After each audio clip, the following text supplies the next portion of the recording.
আসসালামু আলাইকুম প্রিয় শিক্ষার্থী বন্ধুরা, সকলকে স্বাগত জানাচ্ছি আমাদের আজকের টিউটোরিয়ালে। আপনাদের সাথে আছে আমি আবুল কালাম নয়ন এবং আজকে আমাদের লেকচার টপিকস হচ্ছে মাইক্রোসফট অফিস ওয়ার্ডের ইনসার্ট রিবনের টেক্সট সম্পর্কিত এবং আজকে চলছে আমাদের 15তম ক্লাস। তো প্রথমে ফাইলে ক্লিক করে আমরা একটি ব্ল্যাঙ্ক ডকুমেন্ট নিয়ে নিচ্ছি। তারপর ইনসার্টে ক্লিক করে যদি আমরা এখান থেকে টেক্সট বক্সে ক্লিক করি তবে দেখা যাবে এখানে আমাদের বিভিন্ন ধরনের টেক্সট বক্স রয়েছে। টেক্সট বক্স বলতে মূলত বোঝানো হচ্ছে এমন কোনো বক্সকে যার ভেতরে আমরা কোনো লেখালেখি করে নিতে পারি। তো আপনি এখান থেকে এইভাবে করে টেক্সট বক্স নিয়ে নিতে পারেন। তারপরে এটিকে আপনি নিজের মতো করে কাস্টমাইজ করতে পারেন। টেক্সট বক্স নেওয়ার পরই আমাদের ড্রয়িং টুলস চলে এসছে।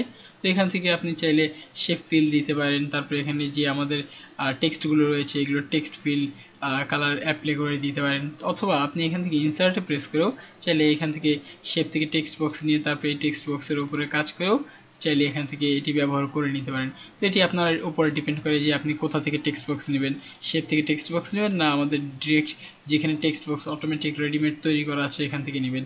দুটি প্রায় সিমিলার। তারপরে রয়েছে আমাদের কুইক পার্টস। কুইক পার্টস বলতে মূলত বোঝানো হচ্ছে দ্রুত কাজ করার কোনো অংশ বিশেষকে। লাইক কুইক পার্টসে ক্লিক করে যদি আপনি এখান থেকে ডকুমেন্ট প্রপার্টি ব্যবহার করেন তবে এখানে আপনি যে অথরের নাম সেট আপ করে রেখেছেন সেই অথরের নাম এখানে শো করবে। তারপরে এখান থেকে যদি আবার আমরা অন্য কোনো প্রপার্টি লিখি লাইক কমেন্টসে ক্লিক করলে যদি আমাদের কোনো কমেন্ট লেখা থাকে আগে থেকে তাহলে এটি শো করতো। তো এটি সেট আপ করার জন্য মূলত আমরা কুইক পার্টসে এসে এখান থেকে এন্টার প্রেস করে কুইক পার্টসে এসে ফিল্ডে ক্লিক করব। ফিল্ডে ক্লিক করার পরে আপনি যেটি সেট আপ করতে চাচ্ছেন, লাইক এখান থেকে অথর আমরা সেট আপ করবো। অথর সেট আপ করার জন্য এখানে আপার কেস দিলাম, লাইক এখানে আমি লিখছি আবুল কালাম নয়ন। তো এটি দিয়ে দিলাম। এখন এটিকে যদি আপার কেস দিয়ে এবার ওকে প্রেস করি তবে দেখা যাবে আমাদের আপার কেসে আমার নামটি চলে এসেছে। এখান থেকে আমি ডকুমেন্ট প্রপার্টি এবার যদি অথরের নামে ক্লিক করি তবে দেখা যাবে এখানে আমার নাম চলে এসেছে। তারপরে ঠিক ওই একইভাবে অন্যান্যগুলো পরিবর্তন করছিলে ফিল্ড এখান থেকে যেটি পরিবর্তন করতে যাচ্ছি, লাইক এখান থেকে কমেন্টে ক্লিক করব। কমেন্টসে ক্লিক করে যদি আমি এখান থেকে ফার্স্ট ক্যাপিটাল দিই তারপরে যদি লিখি this is a good comment. Okay, এখন যদি আমরা এখান থেকে ওকে প্রেস করে দিই তবে দেখা যাবে আমাদের এখানে কুইক পার্টস থেকে যদি আমরা ডকুমেন্ট প্রপার্টিতে কমেন্টসে ক্লিক করি তবে দেখা যাবে আমাদের এই কমেন্টটি এখানে অ্যাপ্লাই হয়ে গিয়েছে। তো এইভাবে করে সাধারণত আমরা কুইক পার্টসে ব্যবহার করে নিতে পারি। তো এরপরেই রয়েছে আমাদের WordArt। তো WordArt আনার জন্য এগুলোকে সিলেকশন করে ব্যাক স্পেস দিয়ে ডিলিট করে দিচ্ছি। তারপরে আমরা আগে থেকে কিছু কপি করে রেখেছিলাম সেটিকে পেস্ট করছি। ইউনিভার্সিটি অফ ঢাকা এতটুকু লেখাকে সিলেকশন করে যদি আমরা এখান থেকে WordArt-এ ক্লিক করি এখানে থেকে বিভিন্ন ধরনের WordArt রয়েছে। তো যেই WordArt-টি আপনি ব্যবহার করতে চাচ্ছেন সেই WordArt-টিকে সিলেক্ট করে নিলেই এটি চলে আসবে। তো এটি চলে আসার পরে আমাদের লক্ষ্য করে দেখি ড্রয়িং টুল চলে এসছে। ড্রয়িং টুল চলে আসার পরে টেক্সট ইফেক্টস থেকে যেহেতু আমরা দেখতেই পাচ্ছি এখানে এটিকে রিফ্লেকশন রয়েছে, এখান থেকে নো রিফ্লেকশন করে দিলাম এবং টেক্সট ফিল থেকে আমরা এটা সলিড ফিল করে দিলাম। তো এইগুলোর ব্যবহার আমরা আগে থেকেই মোটামুটি জানি। তো এর আগে যে টিউটোরিয়াল আমাদের দেখানো হয়েছে সেই টিউটোরিয়ালের ভিতরে আমাদের এগুলোর ব্যবহার ছিল।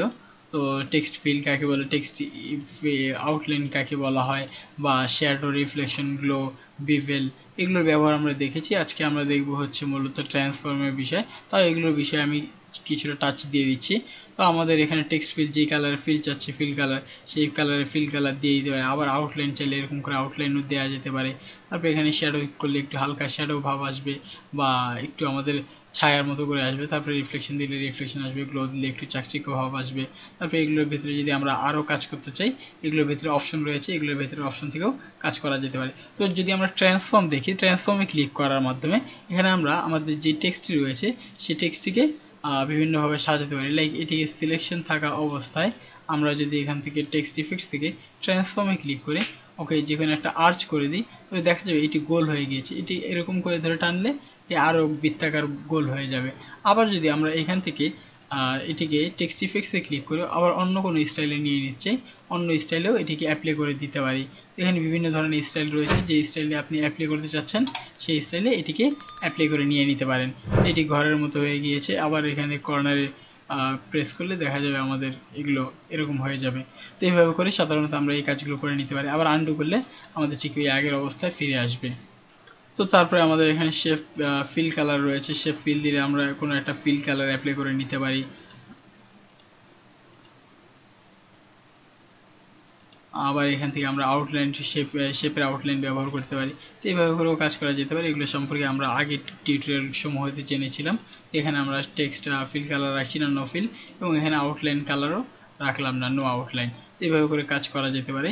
সিলেকশন করে আমি ব্যাক ডিলিট প্রেস করে এটাকে কেটে দিচ্ছি। তারপরে যদি আবার দেখি, আমরা এখানে রয়েছে সিগনেচার লাইন। তো সিগনেচার লাইন করার আগে রয়েছে ড্রপ ক্যাপ। তো ড্রপ ক্যাপ করার জন্য লাইক এখানে আমি লিখলাম আবুল কালাম নয়ন। তো আমি যদি এরকমটা চাই, আমার নামটাকে সিলেকশন করে বা নামের প্রথম অক্ষরটিকে সিলেকশন করে ড্রপ ক্যাপ করবো, তবে সেক্ষেত্রে এটিকে সিলেকশন করে ড্রপ ক্যাপে ক্লিক করে ড্রপটে ক্লিক করলে দেখা যাবে নামের প্রথম অক্ষরটি অনেক বড় হয়ে গিয়েছে। সাধারণত এটি আমরা বিভিন্ন ধরনের নিউজ পেপারে দেখে থাকি, প্রথম অক্ষর অনেক বড় থাকে, দেন তারপর অক্ষরগুলো ছোট থাকে। তো এটিকে সিলেকশন করে আপনি চাইলে এখান থেকে ইন মার্জিন, মানে মার্জিন, আমরা যদি এই আমাদের মূল ডকুমেন্টটি করছি তাহলে সেক্ষেত্রে প্রথমটি আমরা ব্যবহার করব, এবং যদি আমরা মার্জিনের ভেতরে মার্জিনের বাইরে চাই তাহলে সেক্ষেত্রে ইন মার্জিন এভাবে করে মার্জিনের বাইরে এটিকে করে নিতে পারি।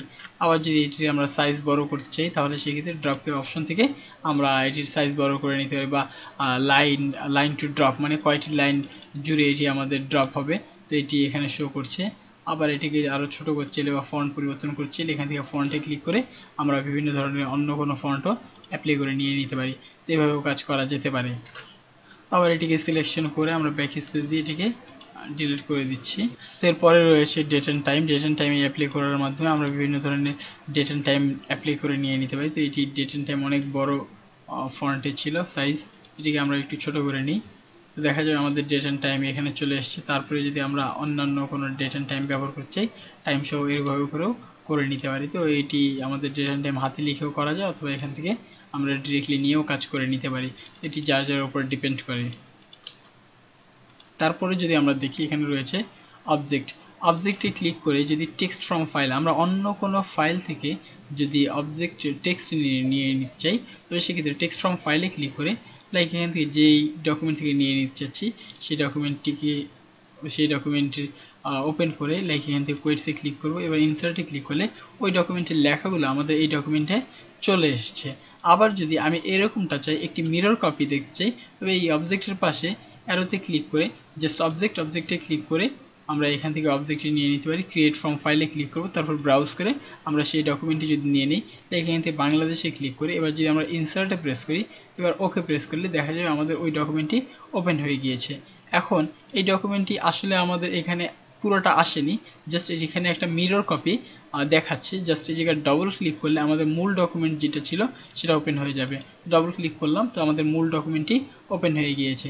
তো এইভাবে করেও আমরা দেখে নিতে। তো আবার এটিকে ক্লিক করে আমরা ক্রস প্রেস করে দিলাম, তো এটিকে মিরর ডকুমেন্ট আমরা এইভাবে করে দেখে কাজ করে নিতে পারি।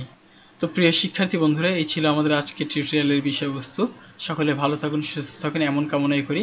ইনশাআল্লাহ পরবর্তী টিউটোরিয়াল দেখার আমন্ত্রণ জানিয়ে আজকের মতো এখানেই বিদায় নিচ্ছি। ধন্যবাদ সবাইকে।